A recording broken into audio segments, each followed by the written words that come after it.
Assalamualaikum warahmatullahi wabarakatuh. Hai sahabat beriman, apa kabar?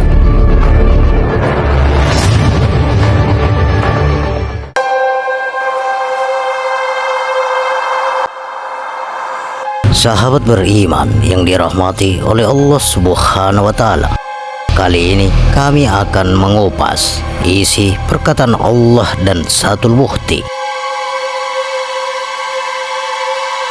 Kamu menyebut Allah. Mengapa kamu menyebut Allah? Apa isi perkataan itu? Biasa kita lihat ada orang pulang bekerja dalam keadaan letih. Ketika ia duduk dan bersandar ke dinding, ia agungkan Allah. Apakah perkataan Allah?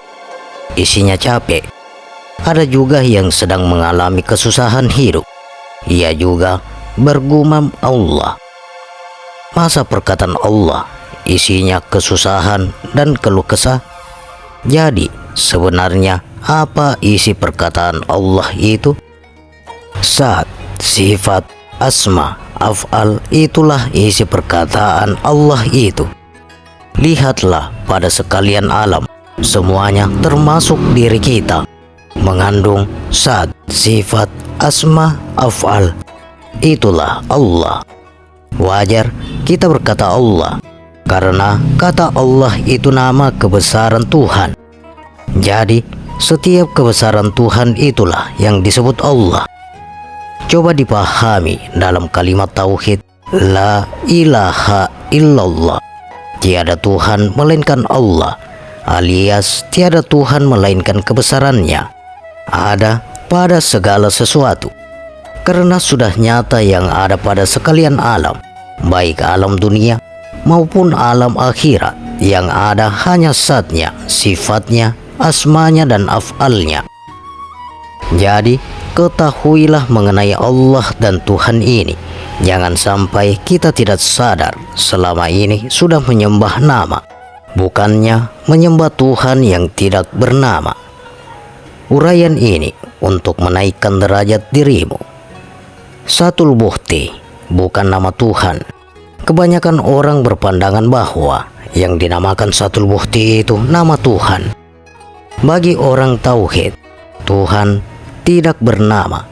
Jika manusia bernama, Tuhan pun bernama. Berarti Tuhan sama dengan manusia. Yang sama dengan manusia bukanlah Tuhan. Inilah tauhid, karena Quran jelas-jelas menyatakan laisa kamitsli syai'un. Tuhan tidak ada persamaan dengan makhluk. Adapun Satul Bukti itu artinya zat semata-mata alias zat mutlak. Manusia bertangan, berkaki. Kalau kita katakan Tuhan bertangan dan berkaki, tentulah sama dengan manusia. Yang sama dengan manusia bukan Tuhan. Manusia berwajah. Kalau kita katakan Tuhan berwajah, tentulah sama dengan manusia. Yang sama dengan manusia bukan Tuhan. Jangan kau sembah zatku, jangan kau sembah sifatku, jangan kau sembah asmaku, jangan kau sembah af'alku, sembahlah aku. Man abda asma faqad kafar, man abdal ma'na munafikun. Siapa menyembah nama, kafir. Apa menyembah makna, munafik. Jadi Tuhan itu jangan dimacam-macamkan lagi. Cukup kita yakin Tuhan itu ada. Amat terkait perbedaan Tuhan dan Allah. Allah Maha Suci. Allah itu sekedar nama saja, bukan Tuhan. Tubuhnya mana? Maha Suci itulah tubuhnya. Untuk para salik, Tuhan mentajalikan cahaya dirinya. Tentulah ia terlindung oleh cahayanya. Karena Tuhan itu zatnya, zat atau Rabbul Izzati. Satulah semua sifatnya. Cahaya Tuhan tidak punya warna-warni, meliputi langit dan bumi. Cahaya diri Tuhan itulah zat mutlak. Inilah rahasia diri Tuhan.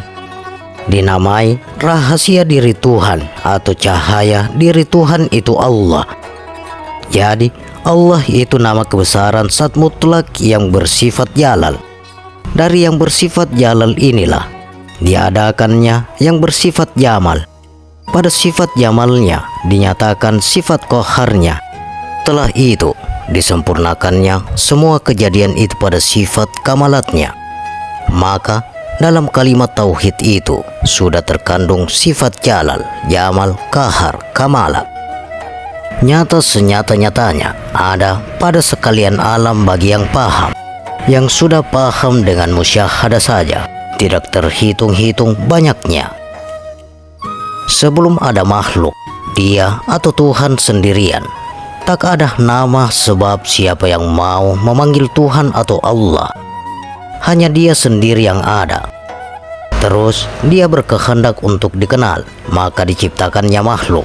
Tapi sebelum langsung ke makhluk, diwujudkannya dulu cahaya dirinya, atau ini yang kemudian disebut nur Allah atau zatnya.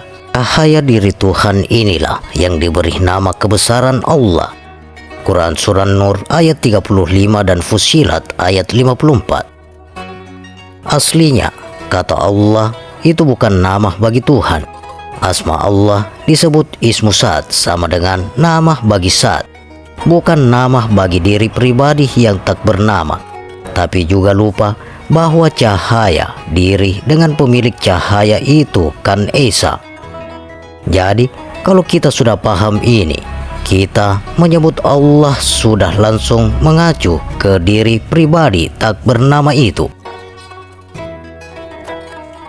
Pahamkan yang tadi yang telah kami uraikan, diperkuat dalil hadis qudsi.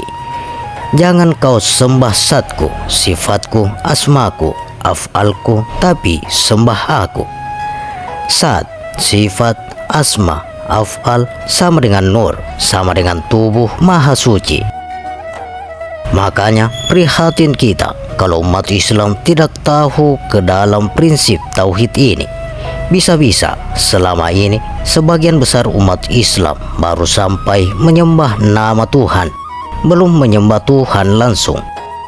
Allah minta dikenal, bukan sekedar minta dipanggil namanya.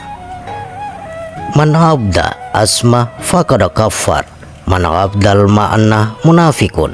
Siapa menyembah nama kafir, siapa menyembah makna munafik. Yang maha kuasa atau tak bernama mewujudkan cahaya dirinya, kemudian jadilah nur Allah atau zat mutlak. Nur atau zatnya inilah yang dinamai Allah. Disebutkan nur atau zat artinya kita mengacu ke yang sebelah kanan itu. Kalau langsung disebut Tuhan artinya perbincangan sedang langsung menuju diri pribadi Allah, bukan mengacu pada cahaya dirinya. Tapi jangan dianggap bahwa Tuhan dan cahaya dirinya itu terpisah. Tuhan dan cahaya dirinya itu esa. Kalau sudah paham ini, kalian memanggil diri pribadi yang tak bernama dengan panggilan Allah sudah sah dan tidak menyembah cahaya diri, melainkan langsung menyembah pribadi pemilik cahaya diri itu. Mudah-mudahan para sahabatku paham. Sekarang skema penciptaan lengkapnya seperti ini. Yang maha kuasa atau tak bernama mewujudkan cahaya dirinya. Selanjutnya jadilah nur Allah atau zat mutlak. Karena nur ini lebih dahsyat dari api neraka sekalipun. Perlu ditabiri agar bisa ada kehidupan makhluk dari nur Allah ini diwujudkan lagi ke nur Muhammad. Karena ditabiri nur Nabi kita inilah baru bisa ada kehidupan makhluk. Selanjutnya jadi alam semesta atau arsy, lau mahfud, alam dunia, alam jin, alam barzakh, alam akhirat, termasuk surga neraka, termasuk diri kita semua. Inilah makna hakiki dari hadis-hadis qudsi berikut. Jika bukan karena engkau Muhammad, tidak akan kuciptakan sekalian alam. Yang pertama diciptakan Allah itu cahaya nabimu, ya Jabir. Kaitan dengan kalimat tiada Tuhan melainkan Allah, tiada Tuhan melainkan yang mentajalikan zatnya, sifatnya, asmanya dan af'alnya sebagai tempat bagi sekalian alam beserta segala isinya. Kaitan dengan man rabbuka. Ketika ditanyakan itu oleh malaikat, mulut dalam keadaan terkunci, anggota tubuh yang bersaksi dan berbicara. Tentu berbicaranya dengan bahasa tubuh lagi. Ketika ditanya, man rabbuka, orang Islam yang selama hidup bersyariat, jari telunjuk kanannya bisa menunjuk seperti dalam tahiyat. Orang Islam yang selama hidup tidak bersyariat tidak bisa lakukan itu, apalagi yang non-muslim. Orang Islam yang selama hidup bersyariat dan mengenal sebenar-benarnya Rabbnya akan menjawab dengan cara lain yang membuat malaikat terpana. Sebagai catatan yang telah kami kaji, jangan dipandang sebagai prinsip emanasi yang dipegang orang di luar Islam tentang ketuhanannya. Emanasi sama dengan Tuhan memecah dirinya jadi makhluk. Hulud dan ittihad itu. Hulud dan ittihad sama dengan menyatu atau peleburan Tuhan dan manusia. Hulul dan ittihad. Yang diajarkan Rasulullah Sallallahu Alaihi Wasallam itu Allah cahaya dirinya. Nur Muhammad sekalian alam itu esa bukan bersatu, bukan menyatu, bukan melebur, bukan memecah, melainkan esa. Air asin dan air tawar di muara sungai bercampur tapi tidak satu. Satu tidak bercampur. Begitulah nur ilahi dengan nur Muhammad. Asalkan kita sudah tahu pemahaman ini, cukuplah tidak bingung lagi soal kedudukan nur ilahi dengan nur Muhammad. Sudah kenal ini, insya Allah selamat. Boleh diperhatikan, kalau ada satu wilayah, tidak ada satupun yang mengenal tubuh Sahir Robbi. Lihatlah kehidupan wilayah itu, akan papa, susah penghidupan dan banyak bencana. Kesimpulan adalah, Allah itu bukan nama Tuhan, melainkan nama kebesaran bagi zatnya atau cahayanya atau nur ilahi. Meskipun demikian, orang yang sempurna pengenalannya atau ma'rifat, dia akan berkata, Allah itu Tuhan, Tuhan itu Allah, karena tahu bahwa Tuhan dan cahaya dirinya itu esa.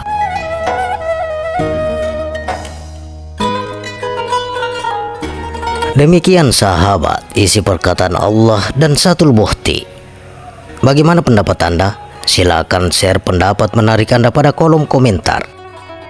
Semoga video ini bermanfaat dan bisa menambah keimanan dan ketakwaan kita kepada Allah Subhanahu wa Ta'ala, dan tentunya kita semakin cinta kepada Rasulullah Sallallahu Alaihi Wasallam. Terima kasih untuk sahabat-sahabatku yang telah menonton video ini. Sampai berjumpa kembali di video berikutnya. Wassalamualaikum warahmatullahi wabarakatuh.